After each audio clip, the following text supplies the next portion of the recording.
1월 23일 화요일 그리스도의 길을 따르는 제자의 삶. 마가복음 8장 27절에서 9장 1절까지. 예수와 제자들이 빌립보 가이사랴 여러 마을로 나가실새 길에서 제자들에게 물어 이르시되 사람들이 나를 누구라고 하느냐. 제자들이 여짜와 이르되 세례 요한이라 하고 더러는 엘리야 더러는 선지자 중에 하나라 하나이다. 또 물으시되 너희는 나를 누구라 하느냐.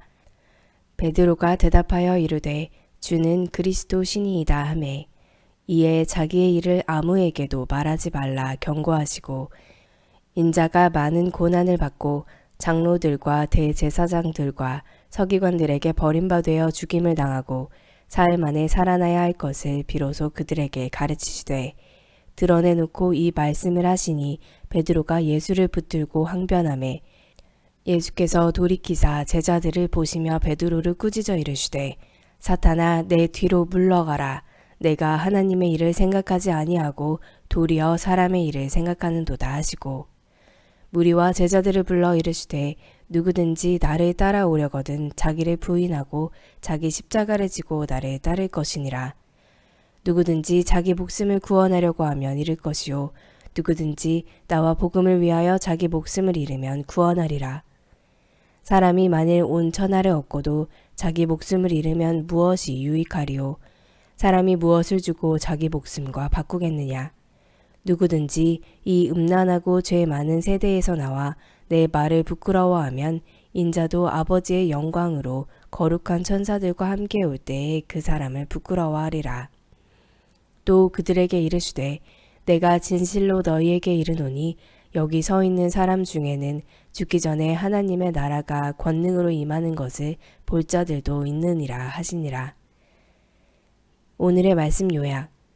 예수님이 너희는 나를 누구라 하느냐 라고 물으시자 베드로가 주는 그리스도시라고 답합니다. 이에 예수님이 장차 당할 고난과 부활을 말씀하시니 베드로가 항변하고 예수님은 그를 강하게 꾸짖으십니다. 누구든지 예수님을 따르려면 자기를 부인하고 자기 십자가를 지고 그분을 따라야 합니다. 본문 해설. 베드로의 신앙 고백 8장 27절에서 31절까지. 예수님이 빌립보 가이사랴를 지나십니다. 헤롯 빌립이 로마 황제 티베리우스에게 봉헌한 이 도시는 헬라와 로마 문화가 융성했습니다. 사람들이 나를 누구라고 하느냐라는 예수님의 물음에 세례 요한이나 엘리야나 선지자 중 하나로 안다고 제자들이 보고합니다. 사람들은 여전히 예수님이 하나님 아들이심을 깨닫지 못합니다. 예수님은 제자들을 향해 너희는 나를 누구라 하느냐라고 물으십니다. 베드로가 주는 그리스도 신이이다 라고 고백하자 예수님은 그 사실에 대해 함구하라고 당부하십니다. 제자들이 예수님을 그리스도로 고백하기 시작하자 예수님은 그분의 죽음과 부활에 대해 말씀하기 시작하십니다. 너희는 나를 누구라 하느냐 라는 예수님의 물음에 베드로는 어떻게 답했나요? 이 물음에 나는 어떻게 답할까요? 제자의 길 8장 32절에서 9장 1절까지. 순한 예고를 듣자 베드로가 예수님께 항변합니다. 항변하다에 해당하는 헬라어 에피티마오는 꾸짖다라는 의미로 예수님이 귀신을 축출할 때 사용하신 용어입니다. 승리하는 정복자 메시아를 기대한 베드로에게 죽임당하는 메시아는 낯설었을 것입니다. 예수님은 사탄아 내 뒤로 물러가라 라고 꾸짖으십니다. 예수님의 십자가 죽음은 하나님이 계획하신 일이기에 이를 만료하는 것은 하나님의 일을 막는 사람의 일이요 사탄이 넣어준 생각입니다. 예수님은 제자도를 강론하십니다. 제자의 삶은 자신의 욕망을 거절하고 복음을 위해 죽음의 자리까지 가는 십자가 길입니다. 음란하고 죄 많은 시대에 예수님과 복음을 부끄러워하지 않는 사람이 참된 제자입니다. 베드로가 한순간에 사탄으로 내몰린 까닭은 무엇인가요? 죽임당하는 메시아와 제자의 삶은 어떤 관련이 있을까요?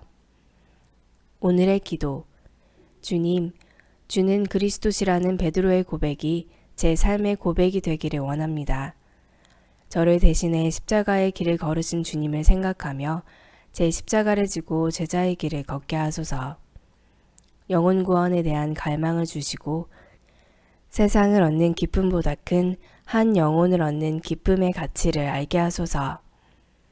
묵상 1세기 가장 완전한 인도자 끝까지 쓰임받는 비결 오은철. 하나님의 사람은 인도자에 대한 순종을 통해 하나님에 대한 순종을 배웁니다. 신앙은 우리 자신의 길이 아닌 하나님의 길을 가는 것이기에 하나님이 세워주신 리더의 길을 따르는 것이 중요합니다. 모세가 장인 이드로의 조언을 받아들이지 않았다면 광야에서 기력이 소진해 죽고 말았을 것입니다. 여호수아는 40년간 모세의 종이라고 불렸습니다. 나단 선지자가 아니었다면 다윗은 그릇된 길을 갔을 것입니다. 바울이 바나바의 적극적인 후원을 덧입지 못했다면 역사의 무대에 서기 어려웠을 것입니다. 디모데는 바울을 마치 아버지를 대하듯 하며 따르고 본받았습니다. 후일 그는 에베소 교회의 감독이 되었습니다. 이러한 예에서 찾아볼 수 있는 주요한 공통 요소는 관계입니다. 하나님 나라 안에서 인도자와의 관계를 배우는 과정이 매우 중요합니다. 인간에게 모든 관계가 중요하지만 영적 인도자와의 관계는 특별한 의미가 있습니다. 하나님과의 관계와 밀접한 연관성이 있기 때문입니다. 특히 인생 방향을 설정하는데 리더의 길을 참고하는 것은 중요합니다. 좋은 인도자를 만나는 것은 복입니다. 모든 성도들에게는 인도자가 있습니다. 예수님은 우리의 가장 완전한 인도자이십니다. 가장 지혜로운 인도자 되신 예수님을 만난 사람이라면 이제는 그분을 가장 귀히 여기고 따라야 합니다. 한절 묵상 마가복음 8장 33절에서 34절까지. 제자도의 시작은 자기 성취가 아니라 자기 부인입니다. 올바른 신앙 고백으로 예수님께 칭찬을 들은 베드로는 이어서 예수님께 사탄이라는 꾸짖음을 듣습니다. 베드로는 로마로부터 나라를 해방시키는 영광의 주님을 생각한 것입니다. 예수님은 십자가 죽음을 통해 사망 권세를 이기고 인류를 구원하는 고난의 종으로 오셨습니다. 참된 제자는 자신의 영광을 추구하지 않으며 자신의 소원이 아닌 하나님의 소원을 품습니다.